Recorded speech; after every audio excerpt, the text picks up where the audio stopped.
Dozens of people are searching for a missing hiker in the gorge. 21-year-old Riley Zickel set out on an overnight hike by himself. Salem County Sheriff's Office is searching for a missing hiker on the Olympic Peninsula. John and Trevor Higgins, the father and son, were last seen Friday. They disappeared while hunting near Bear Camp Road above Agnes. 21-year-old Riley Zickel, the senior at Lewis and Clark College, disappeared. An emotional plea from friends of a woman who is missing right now in the Spokane County wilderness. She's 19 years old, Maureen Kelly. Searchers are looking for a 76-year-old farmer who did not come back from mushroom hunting near Grangeville.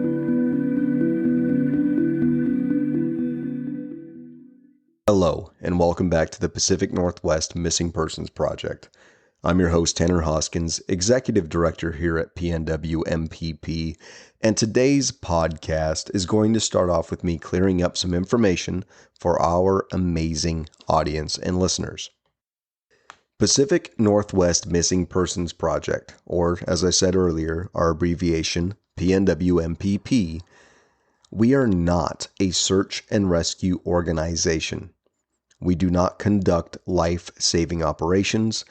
We do not deploy on cases where the missing person is still potentially alive. We only conduct our operations once all formal search activities from professional search and rescue teams and the law enforcement agencies involved have concluded. When these formal searches end, law enforcement will often still claim that a case is an active investigation, and they often refuse to provide any type of information that may assist our organization in our efforts, even when the case is a decade or more old. For this reason, we rarely reach out to law enforcement for any reason other than the professional courtesy letting them know that we are searching. We also do not rely on law enforcement to assign us missing person cases, nor do we really care to reach out to law enforcement for any kind of details. The most that we interact with law enforcement is providing them with a synopsis of our completed field operations and a professional courtesy alerting them to our plans to conduct operations maybe within their jurisdiction. It's usually also at this time that we invite them to send a member of their agency or of their own search and rescue teams out to assist in our operations if they wish to participate.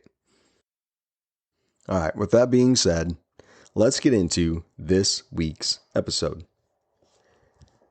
Today's episode focuses on a handful of missing person cases where their vehicles are also still missing. For a vehicle to be missing for as long as some of these have been indicates that the vehicle is likely going to be submerged in a body of water somewhere. Usually, if a person is vanished along with their vehicle, the vehicle is typically found within 2 to 5 miles from where the person was last seen or known to be. The first case I would like to talk about is that of Jonathan Schratzenhäuser. Again, I apologize if I do not pronounce your name correctly or the name of the victim correctly, but this is the case of Jonathan Schratzenhäuser, a 20-year-old white male from Clarkston, Washington, serving as a United States Marine, last seen on February 21st of 2012. Jonathan is described as a white male, 5 foot 9 inches tall, 155 pounds, with blonde strawberry hair color and hazel eyes. Jonathan was last seen leaving his residence in Clarkston, Washington in his black 1995 Honda Passport SUV with Washington license plate 916 UDF.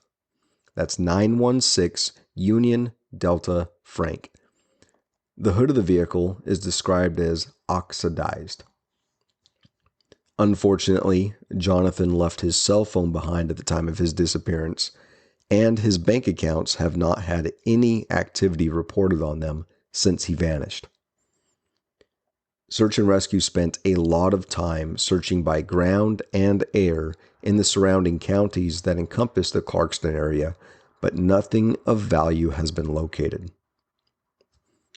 I know this is a long time ago, 12 years plus, but if you saw Jonathan or his 1995 Honda Passport on February 21st of 2012 or any time thereafter, please contact the Clarkston, Washington Police Department at 509 758-2331.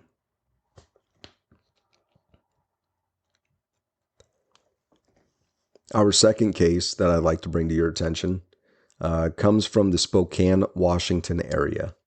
It's that of Robert Blaine Abbott, a 62-year-old male, last seen at his residence in Spokane, Washington on April 2nd of 2024. According to Robert's wife, she last spoke with Robert at about 10:53 on April 2nd of 2024. Robert's wife stated that Robert appeared to be okay mentally and physically at the time of their conversation.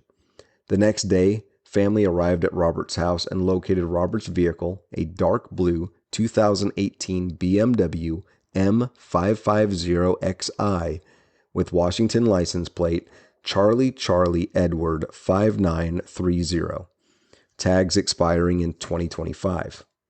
The vehicle was gone, and Robert's beloved dogs were locked inside the house without access to food and water, which, according to Robert's friend and family, there is no way he would have left the dogs for days at a time without access to food, water, or the ability to go outside on their own.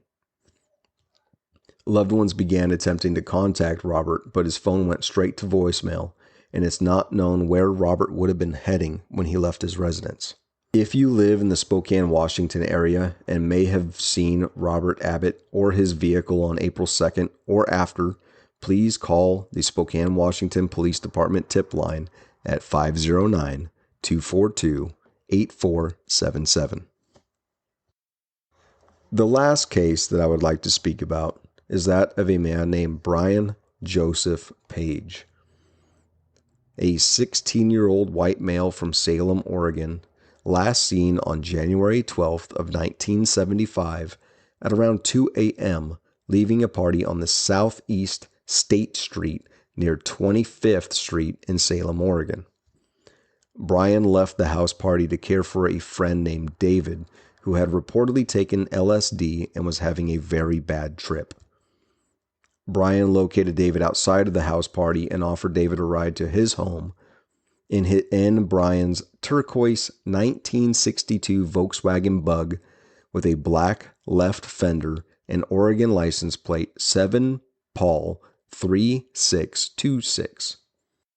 About 3 hours after leaving the party with Brian, David was arrested at about 5 a.m. after he stole a vehicle from an auto dealership and was caught speeding on State Street. David was still under the influence of LSD and said that he thought that he was, quote, in hell at the time of his arrest. David stated that he had no idea where Brian was. Law enforcement deemed that Brian's disappearance was a case of a runaway juvenile, but Brian's family does not believe that Brian would have ever ran away. Brian has been described as a reliable, well-behaved teenager other than his experimenting with drugs. Brian was always known to keep in touch with his friends and family. Brian is described as a 5'6" to 5'8" tall white male, 155 to 160 pounds, with light brown hair and brown eyes. His vehicle, again described as a turquoise 1962 Volkswagen Bug with a black left fender and Oregon license plate 7 Paul 3626, also remains missing. Again, I know this is a long time ago, but if you saw Brian's vehicle on January 12th of 1975 or any time after that date, please contact the Marion County Sheriff's Office at 503-588-5094. For a vehicle to be missing for as long as many of these have been, there is a very high likelihood that the vehicle ended up in a body of water. Now, which body of water that could be is a very difficult challenge to narrow down, but the likelihood is that the vehicle is within 2 to 5 miles from where that victim disappeared. If you're a fisherman and operate in the areas of any of these disappearances, please keep an eye out on your fish sonar for any signs of possible vehicles in the waterway that you are traversing. If you locate an object that could be a vehicle, please contact your local authorities and tell them. This is how some of these missing person cases can be closed. Sometimes law enforcement has already searched the area. It does not mean that they did not miss something. And that's not me being rude. I'm not trying to be rude to law enforcement. I'm not trying to talk down on any agency that investigates. But just because an area has been searched previously does not mean that something is not there. All right. That's our episode for this week. Until next time, please remain alert and vigilant when you're recreating in the great outdoors of the Pacific Northwest and beyond. You never know when you may locate something that brings answers or closure to a grieving family. Thank you.